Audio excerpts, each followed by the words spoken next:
Hey guys, it's Sandy. So it's a Saturday morning. I'm in the kitchen and I'm going to make some meatballs. I'm doing just a little bit of meal prep. So I'm going to just show you my favorite meatball recipe by far. Meatballs are just really easy to make. They come together quickly, but also they're really great to put in the freezer because then you can grab them out and have them anytime. So if you just need a protein for lunch, you can grab them out. Have some spaghetti sauce on the side, dip them in. You can eat them plain. They're great that way. You could have them for dinner easily, put it for spaghetti or whatever you want. They're just a great source of protein to have easily, mostly when you put them in the freezer and they're just ready to grab the bag out and you've got meatballs made. So I like to make my own because I can control the ingredients then. So I did 2 pounds of ground beef. We like to buy our beef from a local farmer. If you don't, try to get the best beef that you can afford. So obviously, if you can get organic grass-fed beef, it's going to be the best by far.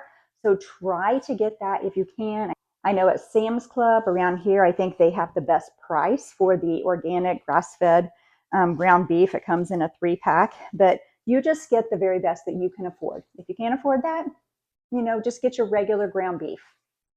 Now to this, it calls for 1 cup of breadcrumbs, but I put in 1 cup of flour. Now, I personally like to mill my own flour. I know that sounds like a Betty Crocker thing, but it's actually so simple. It mills it really quickly. I just get wheat berries, and then it's so full of nutrition that I'm getting all kinds of vitamin E in here and different minerals and vitamins in here. So that's what I prefer, but you can use 1 cup of breadcrumbs. And if you can make your own breadcrumbs, like if you don't mill your own wheat, like a lot of people do, but a lot of people don't. Anyway, just when I had learned about the amazing benefits of it, that's when I started doing it. But anyway, just grab some better kind of bread, maybe some sprouted bread, and just put it in the oven and crisp it up. And then you can put it in your NutriBullet and make your own breadcrumbs. Something like an Ezekiel bread is great. Okay, now I'm going to add my other ingredients. So to this, I'm going to add 2 eggs. Now I'm making this a double recipe with the 2 pounds of beef because I am making this right now. Everything's getting dirty. I just want to make it once. So I'm making enough that I can have for a while. Since they freeze beautifully, then I am just making this bigger batch. Okay, I'm doing 2 teaspoons of salt. Now, when you're making stuff at home, you can buy the very best ingredients. I like to do it over here so I don't get too much. You can buy the very best ingredients that you can for your family to serve you the most nutritious food. I love this sea salt that I buy on Amazon, but it comes from Utah, from an underground seabed. So it's full of the minerals that our body needs. So 2 teaspoons of salt, 1 teaspoon of pepper. I like the fresh ground peppercorns. And then you're doing 1 teaspoon of minced garlic. I just have a tiny bit left in this jar, so I'm just going to use it all. 1 teaspoon of Italian seasoning, and then 1/4 teaspoon of dried basil.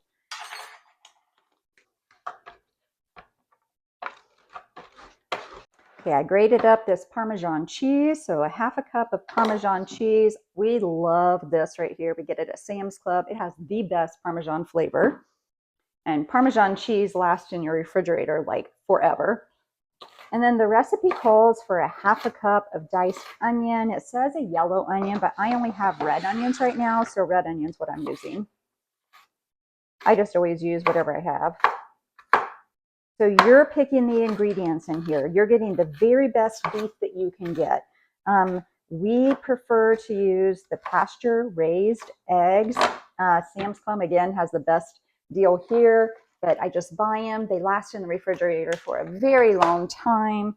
So again, they have this best yolk in them. So you're getting the most nutrition out of them. Whenever you're buying organic eggs, it doesn't always mean that they're actually pasture raised, that they got to go out and just eat whatever. So, know what you're buying. Try to buy the best that you can again, but also you just have to get what you can afford.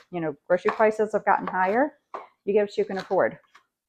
Okay, a 1/2 cup of that. Now, if you don't like onions, just leave them out. Or if you don't want to dice an onion, you could use minced onions instead.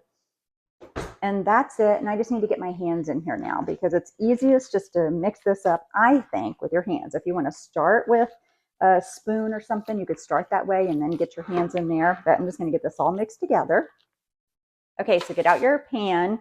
Now, normally I like to use parchment paper because nothing sticks to parchment paper, but I am out of that. So for easy cleanup, I put aluminum foil in here because I do not want to be scrubbing a pan. And then for your meatball size, you can either use 1/4 of a cup or 1/3 of a cup and just scoop it out and make it into the meatball size that you want. That one's a little bit big. So this is a 1/4 cup right here. Now we'll put these on spaghetti, but more than anything, it's super easy to grab this. You could do this as meal prep for your lunches for the week. Make them, put them in the freezer, and then get them out whenever you want to use them. You know, these can stay in the freezer for months. So there are tons of flavor in here with all the ingredients that I put in. And then we're just rolling them all out. Now I had already preheated my oven to 400 degrees, so it is ready for me to put these in. Okay, so here they are. I got 30 meatballs out of the 1/4 cup measurement. So now I'm going to stick them in the oven at 400 degrees for 10 to 12 minutes. I just want them to get browned.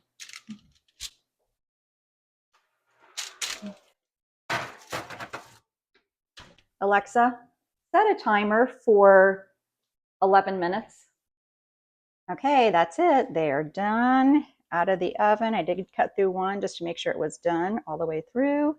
They are, the recipe says to flip them at the very end. I don't because they're just fine like this. So we're going to have meatballs, and I'm going to put part of them in the refrigerator for this week, and then the others I'm going to stick in the freezer for any time in the future I want to use them. Okay, you guys, I hope you like this recipe. I hope this was helpful. Until next time, I'm out.